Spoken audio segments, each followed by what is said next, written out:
It's 5 a.m. and my breathing has stopped again. The world goes quiet like a storm right before the end. You bite at your nails as you run to the exit sign. There's no time to wait because the day has come.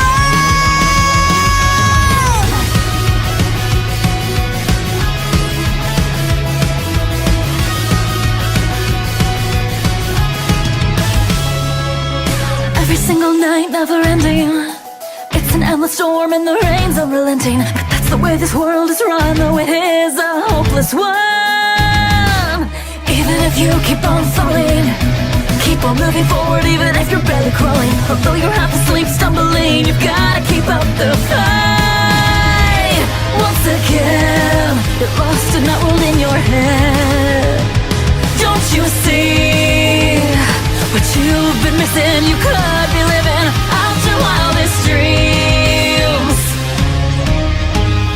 This tangled maze keeps on twisting, twisting. But through the chaos we will keep persisting. The sound of a bell calls for a new adventure and the start of a brand new beginning. I don't know which way I should be going. It's really scary to run not knowing. But with every step we grow stronger. I know that soon we will find our way because the day has come.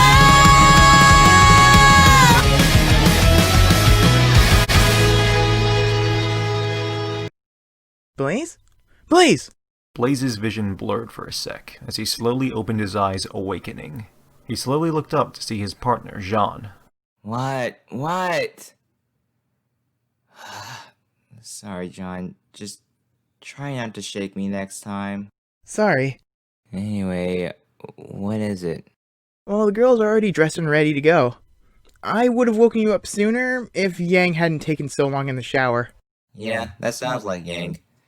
Always trying to fix her hair. Anyway, let's... What is taking that dolt so long? Sorry, Weiss. I was just trying to wake him up. We'll tell the fearless leader to hurry up. We got an hour before first class. Blaze groaned as he fell back on his bed. Weiss sounded almost a lot like his mom, making him glad she wasn't his partner. It took Blaze almost half an hour to get ready, as he met up with his team and then left for Grim Studies class. The members of Team Blaze were all seated in the front row, each with varying stages of interest. Monsters, demons, prowlers of the night. Yes, the creatures of Grimm have many names, but I merely refer to them as prey. Ha-ha! Jaune, who had begun falling asleep throughout the class, was woken back up by Port's horrible joke, of which received a cricket-filled silence. Despite his horrible jokes and boring class, Blaze and Yang were still paying attention while Weiss took notes. Ah, and you shall too, upon graduating from this prestigious academy. Now, as I was saying, Vale, as well as the other 3 kingdoms, are safe havens in an otherwise treacherous world. Our planet is absolutely teeming with creatures that would love nothing more than to tear you to pieces. And that's where we come in. Huntsmen, huntresses. Psst. This dude really needs to get a life. Dude. Okay, yeah, you may be right. Individuals who have sworn to protect those who cannot protect themselves. From what, you ask? Why, the very world. That is what you are training to become. But first, a story. A tale of a young, handsome man. Me. When I was a boy. Growing bored himself, Blaze looked over to RWBY, who was working on a picture of some sort. When it was done, the hybrid covered his mouth to try and stop himself from laughing. It was a ball and limbs with a head drawing of the teacher with stink lines coming from him and Professor Poop written underneath. RWBY blew a quick raspberry as Mercury gave her a thumbs up, Blake, Yang, and Nora silently laughed. Emerald and Wren gave an indifferent look, and Weiss ignored it entirely. In the end, the Beowulf was no match for my sheer tenacity, and I returned to my village, the beast in captivity, and my head held high, celebrated as a hero. The moral of this story? A true huntsman is honorable. A true huntsman must be dependable. A true huntsman must be strategic, well-educated, and wise. So, who among you believe themselves to be the embodiment of these traits? I do, sir. Well then, let's find out. Step forward and face your opponent. Port turned to the corner and pulled the cover off a cage, revealing a Grimm inside. Weiss left quickly to change into her combat attire, then stood at the ready with Mertnaster in hand. Go, Weiss! Good luck! We're counting on you, Weiss. Guys, I'm trying to focus. Alright, will the match begin!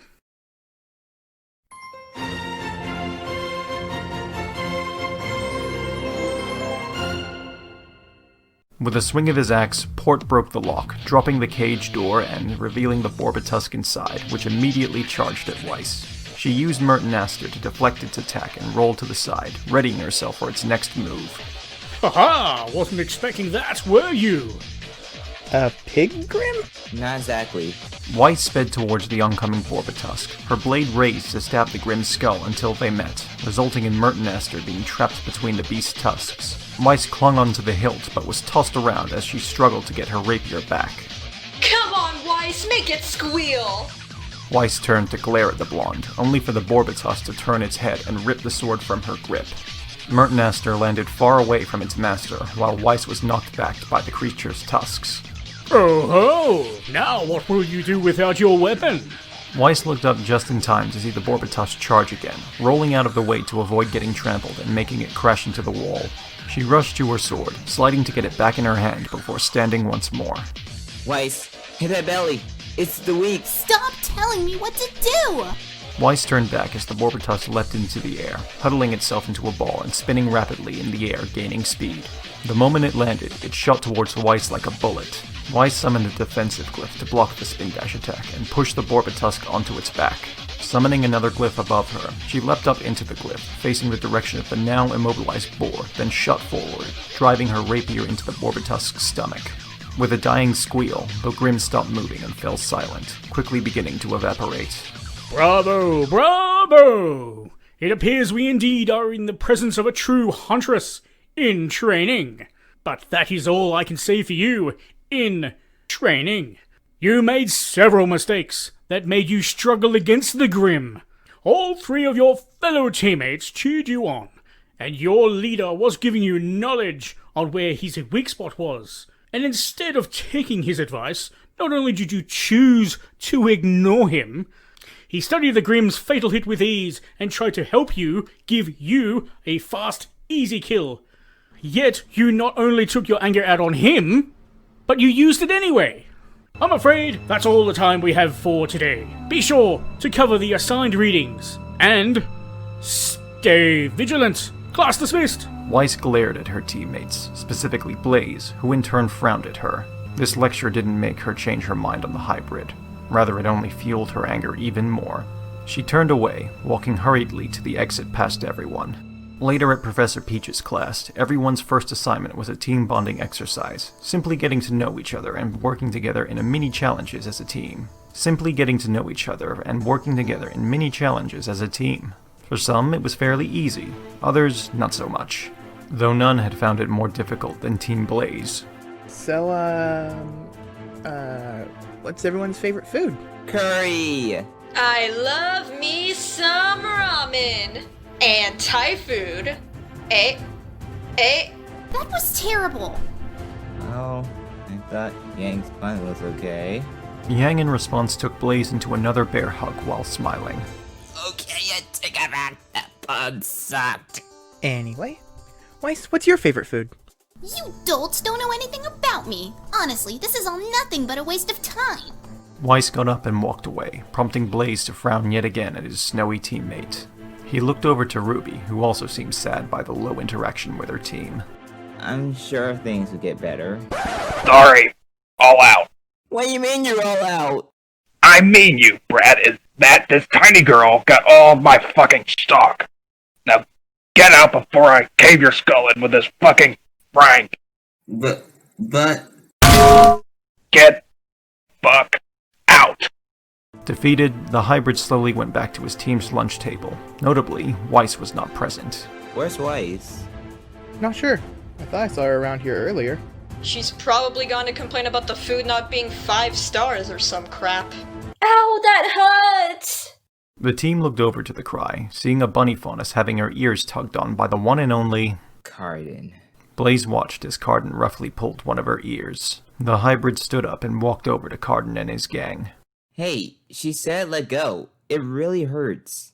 Stop lying, kid. I'm barely holding on to them. Oh, wait. Here. As Cardin laughed with his team, Blaze balled his fist tightly. That's enough. Can you hear her? She's in pain. She could get bruised and you would be the one to blame. His Saiyan instinct was telling him to hurt the bully, but he knew he couldn't. As much as he would want to, he wasn't raised like that. Look, kid, you... Wait. You're the brat who cheated his way into Beacon thanks to Mommy and Daddy. I can't believe that Ozpin would be dumb enough to let an 11-year-old into Beacon. I'm 13. Whatever. All I know is that we have a little good stowaway here, so what are you gonna do about it, huh? You can't do anything, so mind your own business, monkey. Cardin pushed Blaze down, bumping him into someone else, spilling the other person's lunch everywhere. Blaze turned to apologize, only to be met with Weiss's angry look as he noticed her hair and clothes now drenched in food. You idiot! Blaze jumped back a little as Cardin and his fellow gang laughed at her display. Oh, what's wrong, Schnee? Not used to being covered in dirt? Don't worry, you'll get used to it, Princess Mud. Weiss quickly got up and stormed away before Cardin or Blaze could say a thing. Here, take your little bunny. We've had enough of our show for today. Blaze glared at Cardin, who looked down on him with a smirk before getting up and leaving. The bunny faunus went to Blaze's side. Hey, are you alright? Huh? You seem like you had trouble with them. You know what? Never mind. My name's Velvet. I'm Blaze. That's a cool name. Really? Yeah. Thanks. And can I ask you something? Huh? Oh, sorry. You can ask me anything. Why do you let him pick on you? I just figured that if he does all that hateful stuff here, he might not do it outside the kingdom. That, and I don't necessarily believe in violence. That's reasonable. I mean, I believe the world can be... Oh, I'm sorry, Blaze. I have to get going. We can talk some other time if you like. I like that. Okay. If you want to talk some other time, look up Team Coffee. That's CFVY. I'll be sure to look right on that. After all classes were finished for the day, Team Blaze rushed to their dorm and discussed their first day, with Weiss not even bothering to speak to them. As the week had passed, Weiss continued to distance herself from the team, not even talking to them. However, her tolerance for her teammates would soon be tested as they sat down in their dorm trying to finish some homework. Ugh, this homework sucks! Yang threw the study guide over to Jean's direction, which slapped away his comic book. Aw, and I was just getting to the good part. Come on, Yang. It can't be that hard. I know, but... it's so difficult to get this complete without errors. It's simple. Blue is ice, red is fire, and yellow is lightning. Easy. Oh, thanks, Blaze. You're the best. No problem. She was faking to make me tell her the answers and cheat. I'm gonna do it, you Yang. Just know that the essay is due next Monday. Don't worry, I'll get right on that. You better, or you'll get kicked out of Beacon. Yang snarled at Weiss's presence as Blaze stood up. Weiss, cut her some slack. She's been dealing with a lot lately. I think we should let her take her time. Don't tell me to chill. I just can't see why someone like you is around here in the first place. What? What's that supposed to mean? Don't act all innocent. You cheated your way into Beacon, didn't you? The only reason you're here is because your parents are both teachers at Beacon. Okay, how about you back off of him, Ice Queen? Even if Ozpin made a mistake, he's still the headmaster. It was his decision. Just because he made a decision doesn't mean I'm not allowed to disagree. And you think you could do a better job? At the very least, there'd be proper structure. Structure? Oh, please! You turn us into your little servants! What? How dare— No, how dare you! You treat us all like inferior beings! You always mock Jean, you insult me, and you have the nerve to judge Blaze when you don't know a damn thing about him! Forgive me if you haven't given me much of a reason to change my outlook on any of you. From where I'm standing, Blaze is nothing but a child who would only graduate because of his title. Jaune is as incompetent as he is annoying, making me wonder how at all he's even allowed to carry a weapon. And out of all of us, you have been slacking off and caring very little of basic strategy. All you do is party and drink with your friends. You want to fight, Princess? I'll happily take you down a few notches. Name a time and place. Enough! No fighting here! We're meant to be a team, guys. Weiss glared at Blaze before walking away in silence, not bothering to look at her teammates. Blaze sat on the edge of his bed, frustrated as Yang also left the dorm with a door slam, leaving Jaune to sit on the other side of the bed next to his friend. So what do we do? Blaze looked out his window with a frown. Weiss was not wrong about him. He wasn't a leader. He didn't act like one. 3 weeks later, and the rift between Yang and Weiss had only grown, despite Blaze's attempt to bring his team back together. He started to grow worried over Yang for partying too much and becoming slack with her studies, and Weiss pretty much wanting nothing to do with them, calling them below her. A week later, and Blaze was noticing Jaune's abused relations with Carton. What started off with Carton just being a dick turned into full-on bullying. After doing a class with Oobleck, Blaze began worrying about his partner, seeing Jaune struggling to get the right answers down.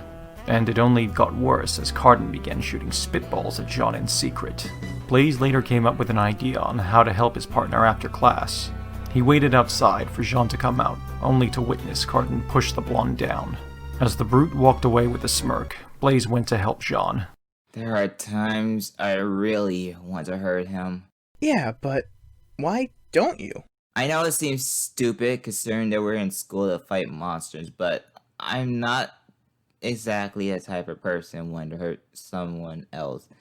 Especially someone's on the same faction. But he's not! He's a bully!